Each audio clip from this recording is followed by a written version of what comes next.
Someone emailed me a few days ago, and at first I thought it was about something else, and then I thought it was a prank.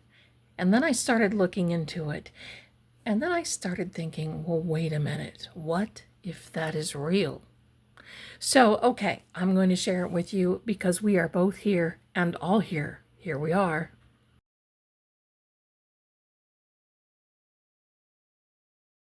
Welcome, everyone. I am Lady Zelda. It is Friday, the 1st of August, 2025. I told you August is going to be good. And we have Karen Reed and her civil team who has filed numerous motions for compelling of documentation and many of the investigations, including Sandra Birchmore.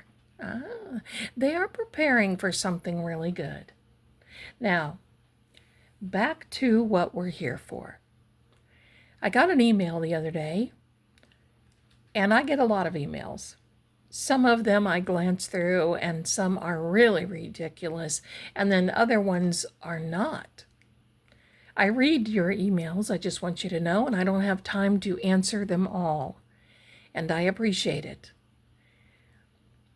But this email said they were talking about hauntings and ghosts around Proctor.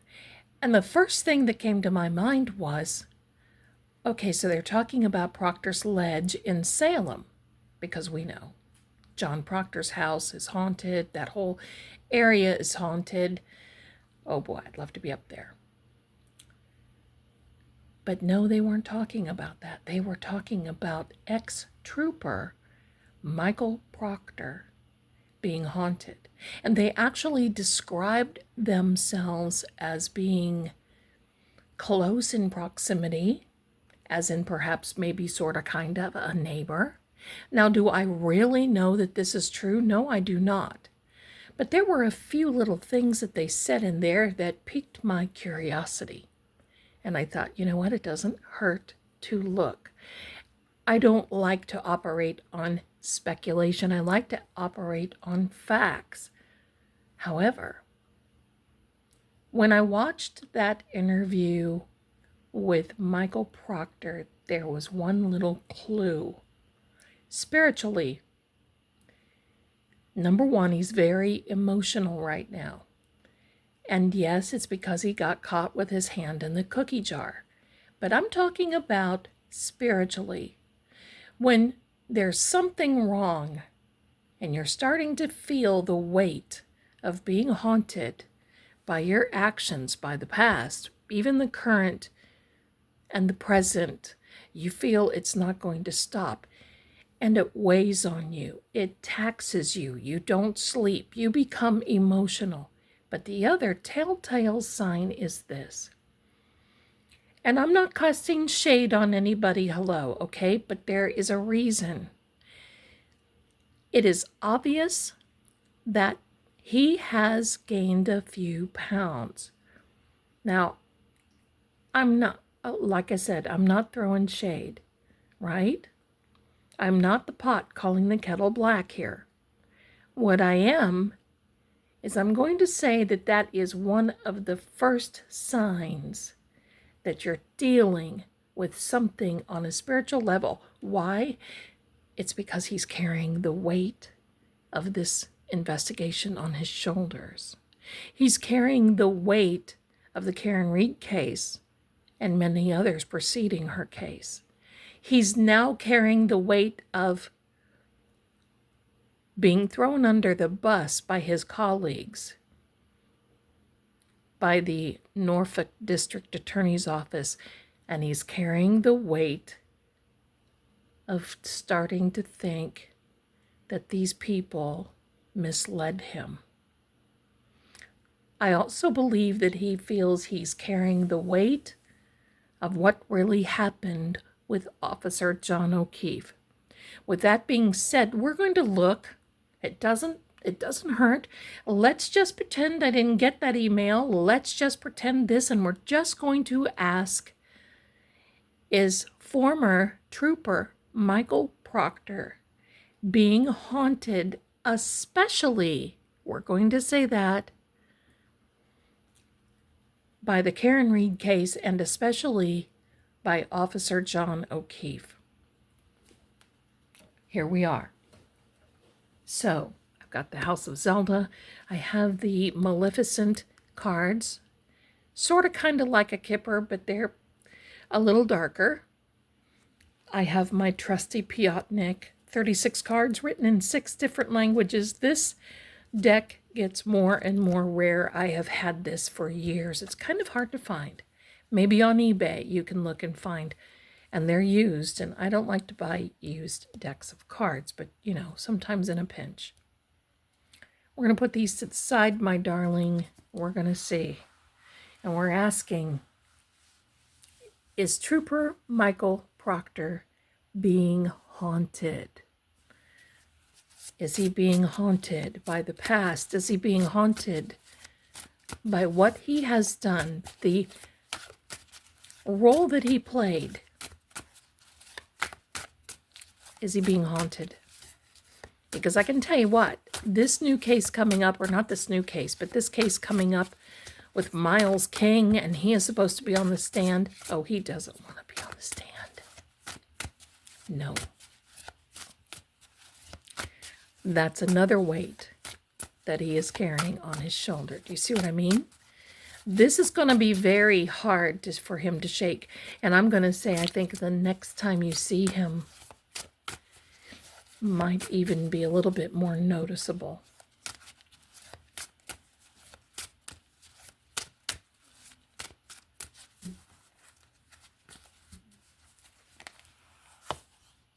Oh my gosh.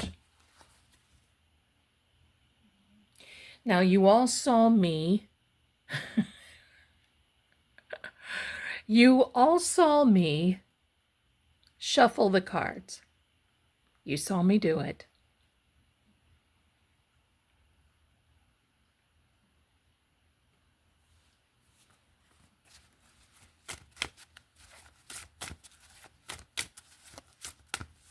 All right, so what does this mean, being haunted by the past?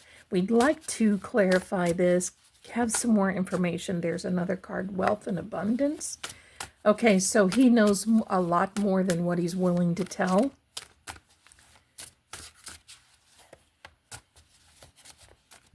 Okay.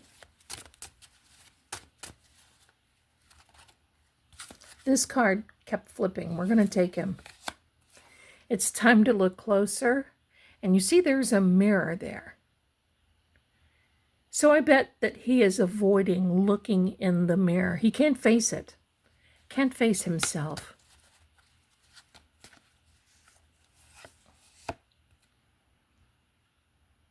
Stolen. Opportunity. Stolen. Justice. Many things. You can steal someone's freedom.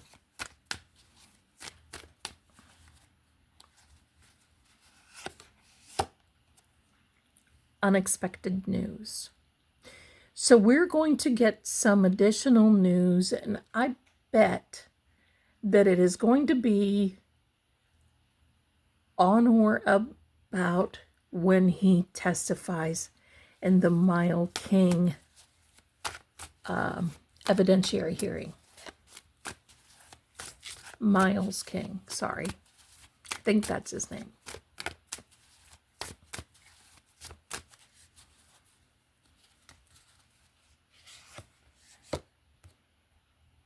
Overlooked evidence.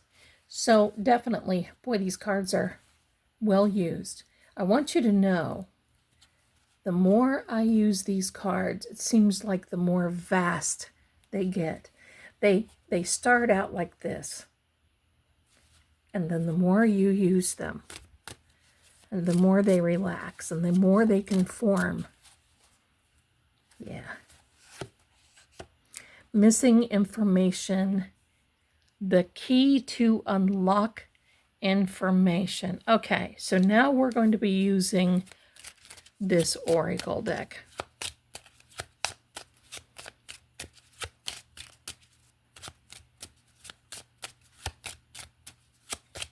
Someone asked me the other day where my nails are. My darlings, they're in the drawer. All right, so here we are.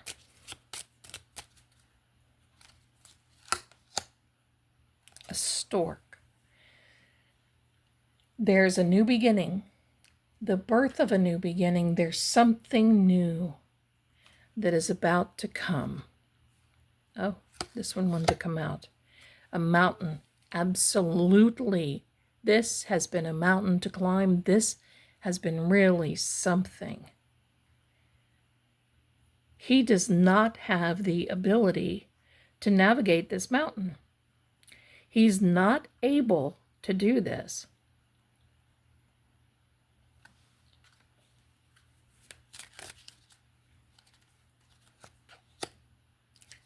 A letter. Now,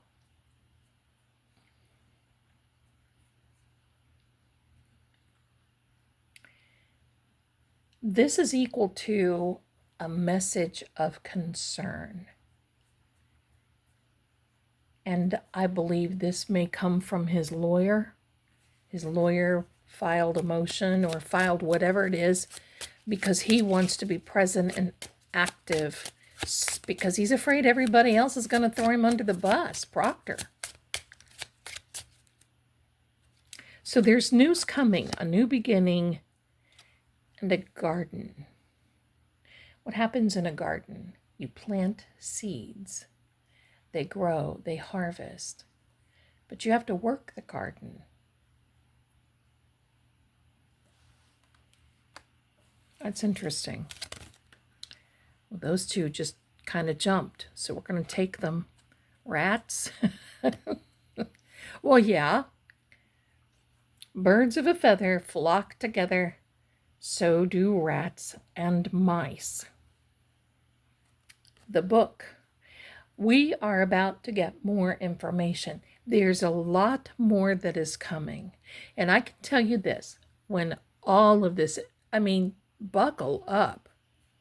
By the end of this year, there is so much that is going to be released as far as Karen, as far as Turtle Boy, as far as all of these little offshoots and the cases for Karen. Something big is getting ready to go down. Rats. In my opinion, you know what I think. Same thing you're thinking. We're going to put this over here. Last but not least, our friend, the Piotnik.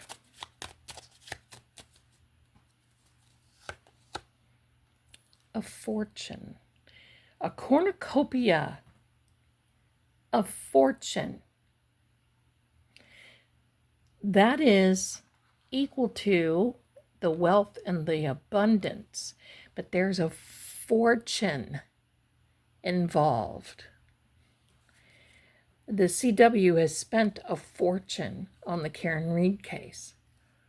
Karen Reed has spent a fortune defending herself, and Turtle Boy, and many others.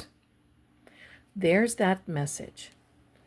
We have the letter over here. So there's that message.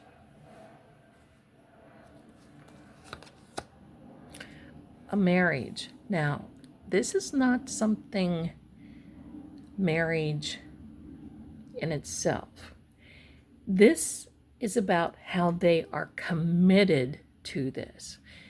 The rats, I think I'm just going to start calling them that because, well, the rats, the bad actors, in my opinion, are committed. They're married. They are in a position. He's got a lot he's thinking about. Constancy. Now, that is an all-seeing eye. It's also consistency. It's also being looked at. Let's get one more card. Anger. I'm going to tell you, Proctor is not a happy camper for many things because it's very hard to be a doofus. I'm just talking in generalities right now, okay? It's very hard to be a doofus and understand that you thought you were playing a role. Why? Popularity? Why? Because of an expressed knowledge, or because you felt you were happy, you were helping some of these bad actors and perhaps rats. And in the end, Proctor, this message is coming for you. There's no one left to help you. No one from these people are coming to your rescue. As much as you felt you did for them, you are hearing crickets. You have been thrown to the wolves.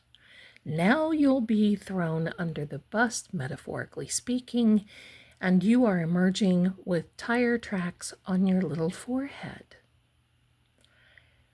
They are leaving you alone. They know you're not going to start singing because that will incriminate yourself. And I mean, things are as bad, right? They're pretty bad now. But there are others that you know that know something more. But they're not coming for you. No one is coming except this. No one's coming. You're by yourself. You're alone with your thoughts. You're alone in those desperate,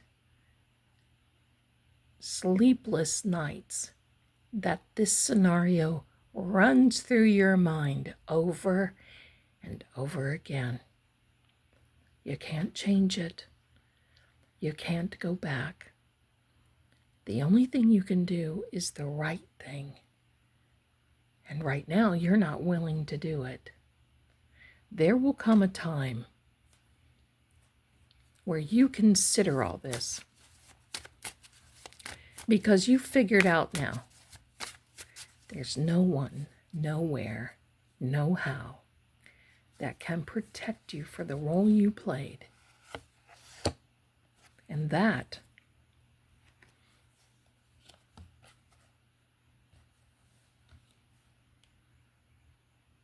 is that. Join me Saturday night at 7 p.m., my darlings, live EVPs. I'm going to ask her questions. Yes, I'm asking for super chats. We're going to see what comes out. Thanks so much for being here. That's all for now. Yes, the answer is he's definitely being haunted. We'll talk more about it Saturday night. Thanks for watching. Bye.